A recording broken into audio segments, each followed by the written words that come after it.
आज हम पढ़ेंगे कम्प्लेक्स नंबर। कम्प्लेक्स नंबर क्या होता है और conjugate of a complex number. A number which can be written in the form of a plus b iota और x plus iota y is called a complex number.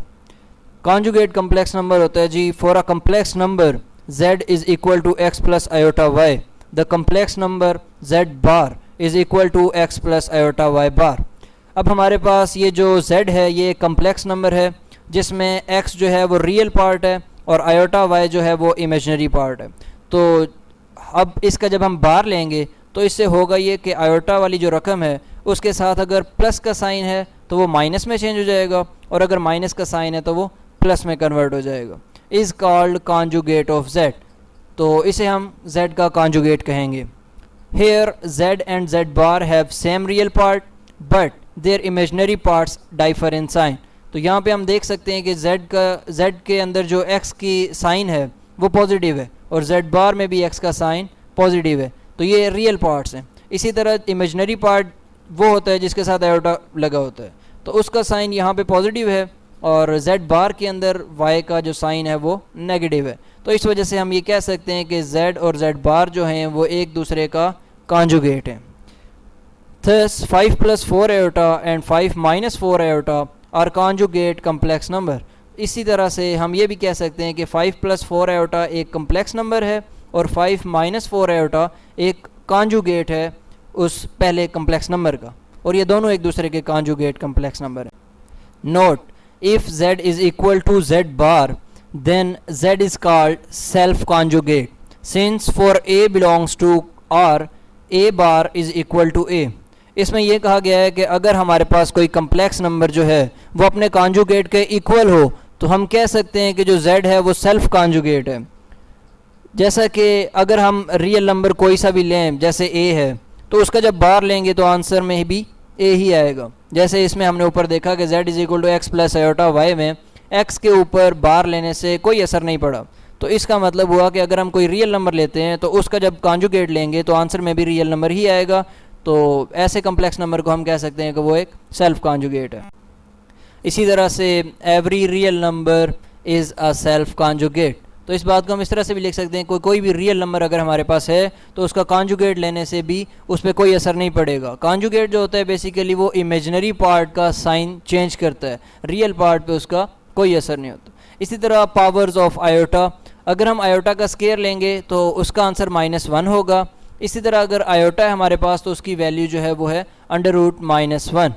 इसी तरह iota cube, इसको हम इस तरह से ब्रेक करके लिख सकते हैं iota square dot iota. Iota square की वैल्यू हमें पता है उसकी वैल्यू -1 होती है, तो -1 को जब आयोटा से मल्टीप्लाई करवाएंगे तो ये माइनस आयोटा हो जाएगा। इसी तरह से iota 4, iota 5, iota 6 and so on, ये वैल्यूज़ दी गई हैं आयोटा की। अब हम आ गए हैं जी एक्सरसाइज 1.2 की तरफ।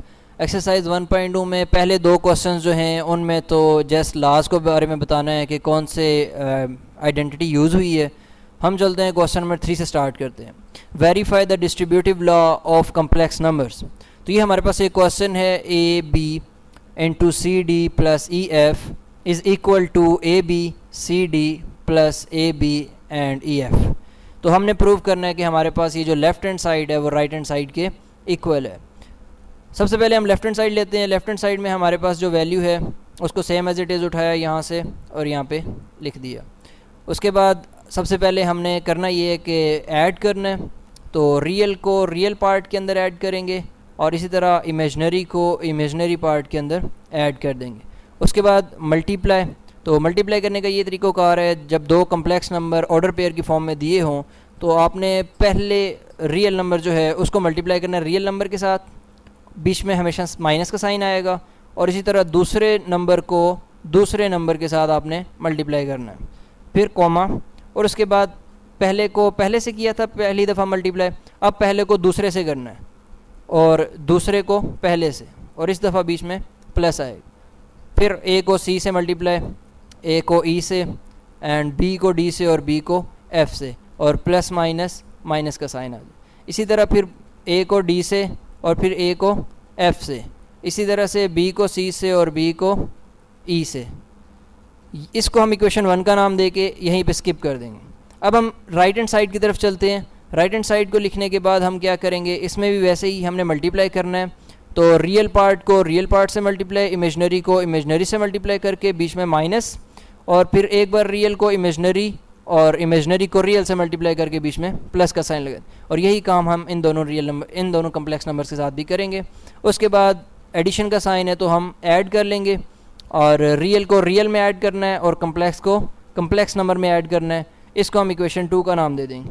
तो जैसा कि आप देख सकते हैं इक्वेशन 1 और इक्वेशन 2 से कि हमारी जो लेफ्ट हैंड साइड का जो आंसर है और जो राइट हैंड साइड का आंसर है वो दोनों सेम आए। तो hence we prove that. Question number 4 हमारे पास है simplify the following. First part इसमें है हमारे पास आयोटा की पावर 9। तो हम यहाँ पे आयोटा स्केयर लिखेंगे क्योंकि आयोटा स्केयर की वैल्यू हमें पता है वो है -1। तो आयोटा स्केयर के ऊपर पावर हम ऐसी कोई लिखेंगे कि जिसको 2 से मल्टीप्लाई करवाएं तो आंसर या 9 आ जाए या 9 के करीब आंसर आ जाए। तो वो है 4 को 2 से मल्टीप्लाई करवाएंगे तो 8 आ जाएगा। 8 में जब हम 1 प्लस करेंगे तो वो 9 हो जाएगा। जब बेस सेम होती है मल्टीप्लिकेशन में तो पावर ऐड हो जाती है, 8 + 1 9। अब आयोटा स्केयर की जगह उसकी वैल्यू -1, और -1 की जब पावर हम 4 लेंगे तो वो +1 आ जाएगा। जब भी पावर इवन होती है तो हमारे पास जो माइनस है वो प्लस में तब्दील हो जाता है, और जब पावर ओड होती है फिर माइनस का साइन एज इट इज़ साथ में रहता है। अब जब 1 को आयोटा से मल्टीप्लाई करवाएंगे तो ये हमारे पास आयोटा आंसर आ जाएगा। इसी तरह से आयोटा 14 भी है, सब में आयोटा स्केयर लिखना है, और फिर हमने बाहर कोई ऐसी पावर लगानी है कि जिसको मल्टीप्लाई करें 2 के साथ, आंसर या तो 14 आ जाए या इसके करीब आ जाए। तो 7 2 14, तो आयोटा स्केयर की वैल्यू -1 की पावर, ये पावर ओड है तो ये -1 में चाहिए। उसके बाद हमारे पास क्वेश्चन नंबर 5 है right in terms of iota. ये जो हमारे पास पार्ट्स दिए गए हैं इनको हमने आयोटा की फॉर्म में लिखना है। तो फर्स्ट पार्ट है √-1b। तो हमें पता है √-1 जो है वो आयोटा के इक्वल होता है, तो इसकी जगह पे हम आयोटा लिख देंगे, आंसर आ जाएगा। सिंपल से क्वेश्चन है। जैसे ये पार्ट 2 है हमारे पास √-5, तो इसमें से हम -1 कॉमन ले लेंगे और उसको अलग हम एक स्क्वायर रूट में लिख देंगे, और स्क्वायर रूट -1 की वैल्यू होती है आयोटा, आपका आंसर आ जाएगा। इसी तरह से ये सारे तमाम पार्ट्स में -1 जो है उसको कॉमन लेना है और उसकी जगह पे आयोटा लिख देना।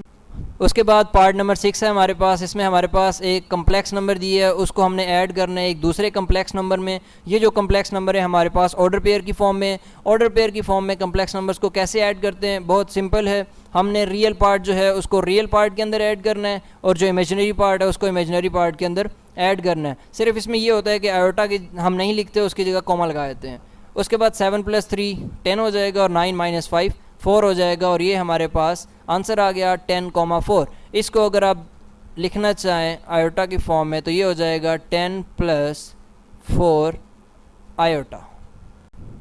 उसके बाद हम चलते हैं क्वेश्चन नंबर 10 के ऊपर। क्वेश्चन नंबर 10 में हमारे पास दोबारा 2 कम्प्लेक्स नंबर दिए गए हैं। इसमें हमने करना है मल्टीप्लाई। तो मल्टीप्लाई करने का तरीका जो है ऑर्डर पेयर की फॉर्म में जब कम्प्लेक्स नंबर दिए हों तो वो ये है कि रियल को रियल से मल्टीप्लाई करवाएं और इमेजनरी को इमेजनरी से, और बीच में माइनस का साइन।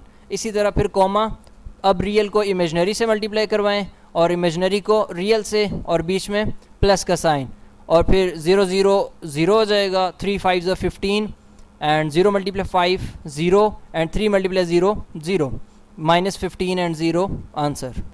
क्वेश्चन नंबर 14 है हमारे पास -4,7। ये हमारे पास एक कम्प्लेक्स नंबर है ऑर्डर पेयर की फॉर्म में। इसका जो मल्टीप्लिकेटिव इन्वर्स होगा वो हमारे पास होगा z = 1/z। तो 1/z में हम z की वैल्यू पुट करेंगे -4 और 7, और उसके बाद हम इसको चेंज कर लेंगे आयोटा की फॉर्म में। कॉमे की जगह पे प्लस आ जाएगा और 7 के साथ आयोटा का साइन। इसको सॉल्व करने के लिए हम क्या करेंगे, रैशनलाइजेशन करेंगे। जो नीचे वैल्यू लिखी है -4 + 7 आयोटा, मल्टीप्लाई कर लेंगे उसके कॉन्जुगेट से -7 आयोटा से ऊपर और नीचे, और उसके बाद हमारे पास जब -4 - 7 आयोटा को 1 से मल्टीप्लाई करवाएंगे तो यही आंसर आ जाएगा, और नीचे वाले को नीचे वाले से मल्टीप्लाई करवाएंगे तो ये basically a + b a - b है। तो इसको हम a² - b² की फॉर्म में लिख सकते हैं फार्मूला। उसके बाद हमारे पास ऊपर वाली जो टर्म होगी वो एज इट इज़ आ जाएगी। नीचे 4 का स्केयर 4 4 16 एंड 7 का स्केयर 7 7 49, और आयोटा स्केयर आ जाएगा। आयोटा स्केयर की जगह उसकी वैल्यू -1 पुट कर देंगे। प्लस 49 + 16 = 65। अब 65 को एक बार हम रियल पार्ट के नीचे और एक बार हम इमेजनरी पार्ट के अंदर लिख देंगे, और इसको अगर हम ऑर्डर पेयर की फॉर्म में लिखना चाहें तो आयोटा ख़त्म करके दरमियान में हम एक कॉमा लगा देंगे और इस तरह से हमारा ये क्वेश्चन सॉल्व हो जाएगा। अब हमारा आ गया लास्ट क्वेश्चन, क्वेश्चन नंबर 16। इसमें हमारे पास है -2 - 7 आयोटा डिवाइड बाई 4 + 5 आयोटा। हमने क्या करना है, इसमें भी रैशनलाइजेशन करेंगे। नीचे जो नंबर दिया गया है इसके कांजुगेट से मल्टीप्लाई और डिवाइड कर देंगे। नीचे हमारे पास a + b iota a - b iota, मेन टू से ये फार्मूला बन चुका है a² - b स्क्र, एक बार प्लस में लिखा हुआ था और एक बार माइनस में, तो ये a² - b स्क्र की फॉर्म में आ जाएगी। ऊपर हमारे पास जो है फर्स्ट को फर्स्ट एलिमेंट से मल्टीप्लाई कराएंगे और फिर फर्स्ट को सेकंड एलिमेंट से मल्टीप्लाई करें and same as it is फिर सेकंड को फर्स्ट से मल्टीप्लाई कराएंगे और फिर सेकंड को सेकंड एलिमेंट से मल्टीप्लाई करवाएंगे। और हमारे पास जो आंसर बनेंगे वो बनेंगे 8 - 10 आयोटा जब 2 को 4 और 5 से करेंगे, फिर 7 को जब 4 और 5 से करेंगे तो 28 और 35 आयोटा स्क्वायर आंसर आ जाएगा। उसके बाद आयोटा स्क्वायर की जगह -1 और माइनस प्लस -35, और उसके बाद हमारे पास जो नीचे है आयोटा स्क्वायर, इसकी जगह पे हमारे पास -1 आ जाएगा और ये माइनस जो है ये प्लस में तब्दील हो जाएगा और 4 और 5 का स्क्वायर 16 और 25 आ जाएगा। फिर इन दोनों को ऐड करने से 41, और एज इट इज़ जैसे कि हम अभी पहले कर चुके हैं कि 41 को एक बार हमने रियल पार्ट के अंदर लिखना है और एक बार इमेजनरी पार्ट के अंदर लिखना है। इसी तरह से मज़ीद क्वेश्चन एक्सरसाइज के आप सॉल्व करने की कोशिश करें। इंशाल्लाह बहुत आसान एक्सरसाइज है और आप आसानी से इसे सॉल्व कर लेंगे। इसी के साथ ही हमारा आज का लेक्चर ख़त्म होता है। शुक्रिया।